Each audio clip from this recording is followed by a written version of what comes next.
to have a clear and beneficial impact on the world with pure motive for the benefit of all beings.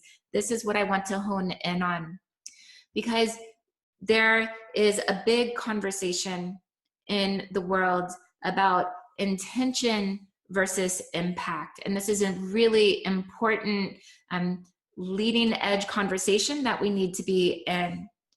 We can have good intentions for every aspect of our life, but if the impact of our words and our actions is somehow hurtful, harmful to others, that good intention does not mean anything. It is not with pure motive. It is not for the benefits of all beings. And so when we're speaking of Sankalpa, we want to remember the three primary Shaktis, the three pillar Shaktis of Icha, Jnana, and Kriya. Icha Shakti, she is that innermost will of our being. Jnana Shakti is the sacred wisdom, the divine knowledge, the power of refinement and skill and greater resourcefulness in our being. Kriya Shakti is the Shakti, the force of action, of how we implement and put into effect from the inside to the outside. We remember that Lakshmi, she draws down from spirit into matter, and she is the bridge, and she weaves these two so that she is Shri embodied. Here, her name Lakshmi means manifestation of that energy of Shri.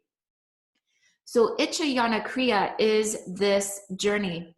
Icha, from the innermost love and source connection of our heart, the innermost will of our being, coming through and shaping and sculpting and refining, churning ourselves consciously, awake, waking ourselves up through the refinements of Jnana Shakti. Kriya Shakti, bringing this into action and into the world in a way that does not cause harm, in a way that is of benefit to all beings. So in this very important conversation of impact and intention, we have to heighten our awareness so that as yogis, we're not just stopping short and saying, oh, this is my intention, I have a good intention, but then we don't follow it all the way through all three of those Shaktis.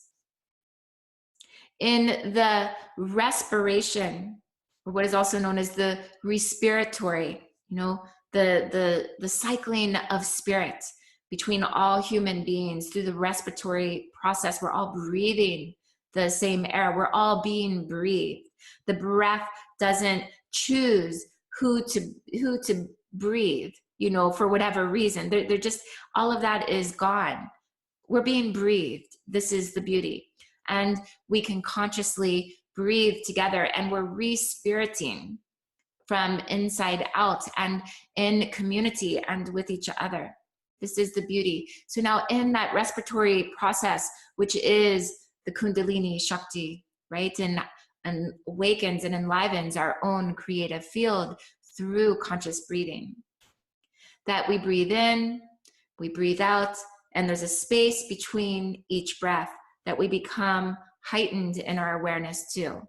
In some of the tantric text, it says that the in-breath is the nourishment, the out-breath is that which releases and offers, and the space between each breath is the flash of pure joy.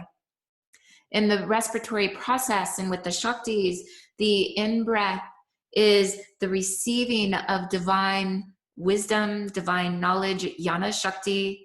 The out-breath is the Kriya Shakti, the way that we offer our actions, our words, the impact in a good way. And the space between each breath is the Icha Shakti, the innermost longing, the innermost will, the innermost force field of love in the center of our being. So that space between each breath is Icha. The inhalation is the divine knowledge, the sacred wisdom, the embodied wisdom, bringing it in to nourish us as embodied wisdom vessel of love beings. And that out breath then is how our actions make an impact on this world. And we want to be in full Dharma with all of this, be in Dharma right relationship with ourselves, and be with Dharma right relationship with others.